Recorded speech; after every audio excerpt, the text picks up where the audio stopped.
Em relação ao impacto que a doença causa, a princípio no paciente, a forma como o paciente assimila o diagnóstico do câncer, ah, existe uma questão não menos interessante em relação à questão do trauma psicológico que todo ser humano passa durante o desenvolvimento e de que forma ele aparece ou reaparece na representação da doença física, como talvez até mais profundamente, como se fosse uma etiologia, a causa do câncer, não apenas uma representação do impacto emocional, como se fosse uma sentença de morte. Então, em alguns textos da psicanálise e algumas referências, alguns autores abordam essa questão de uma maneira bastante profunda e ao mesmo tempo sutil. A Melanie Klein, a psicanalista austríaca, a psicanálise da criança, ela faz uma observação bastante interessante.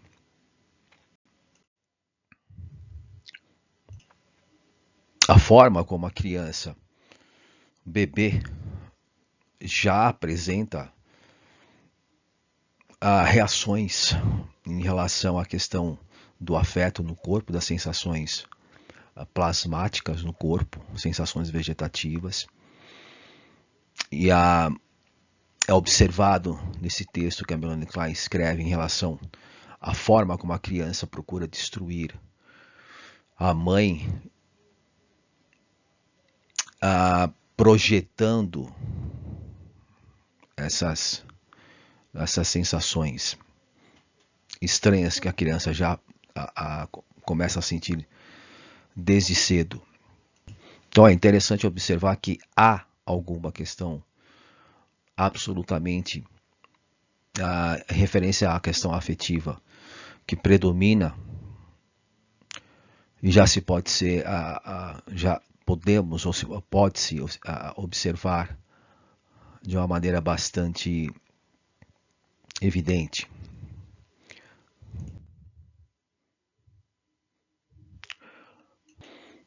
Outro autor que faz esse livro, um dos melhores livros como depoimentos e relatos,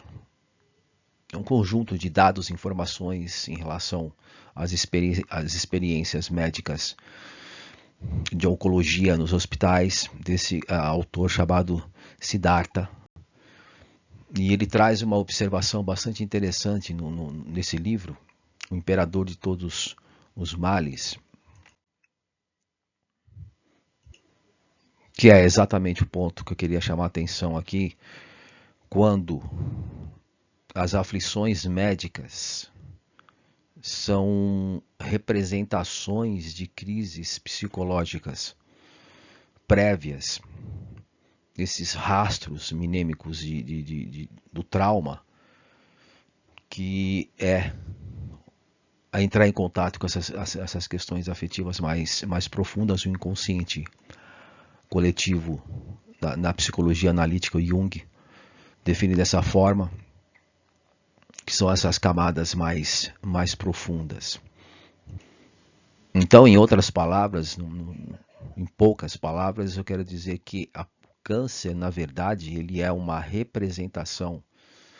dessas questões mais profundas e passa a ter, a doença física passa a ter essa dimensão,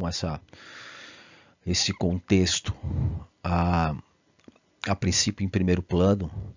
mas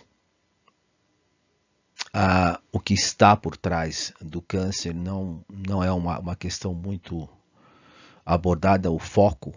é a doença em si, a doença física em si. Então é muito interessante observar como o paciente, a forma como o impacto da doença no paciente, quando ele vê no corpo a manifestação desse conflito psicológico interno, esse confronto com o embate com esses conteúdos inconscientes reprimidos através da repressão, o recalque. Então é como se estivesse materializando esse conflito e atualizando de uma forma inegável.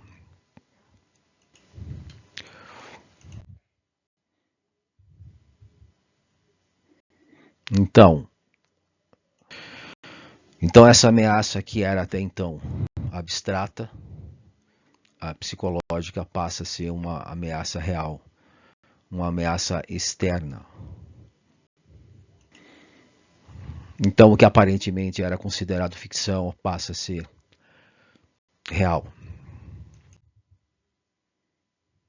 E para detalhando um pouquinho mais essa questão do complexo de Édipo na criança de alguns meses, 3 meses, enfim, 5, 6 meses, a criança não tem ainda a consciência do próprio corpo, né? Nessa simples imagem aqui ilustrando se a criança pegando o objeto, se o braço cai à direita ou esquerda, enfim, a direção fora do foco da percepção, da visão da criança, ela vira o rosto procurando o braço. Então isso demonstra que a criança primeiro tem consciência do corpo do outro, da mãe. A princípio, ela tem primeiro consciência do corpo da mãe, para depois ser, nos estágios adiante, ela começa a ter a percepção do próprio corpo. Então isso já é uma questão de observar o trauma que a criança passa nessa transição desse narcisismo e quando é forçada a entrar em contato com as próprias sensações vegetativas do próprio corpo.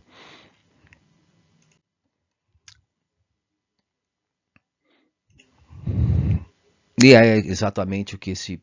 médico pediatra Winnicott americano quer dizer quando ele escreve que a criança não existe. É exatamente nesse sentido em que a criança não tem a percepção do próprio corpo, porque ela ainda não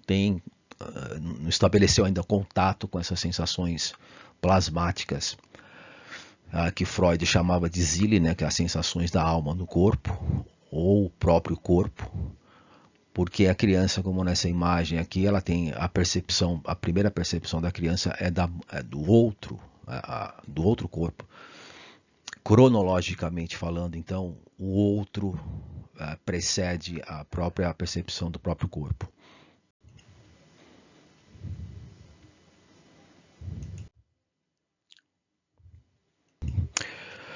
E aqui o outro autor, o psiquiatra alemão Wilhelm Reich,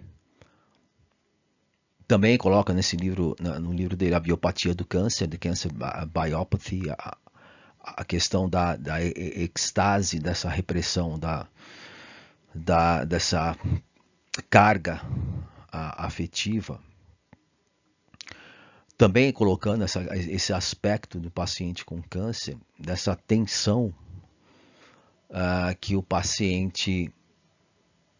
demonstrava, né, na observação, durante as observações,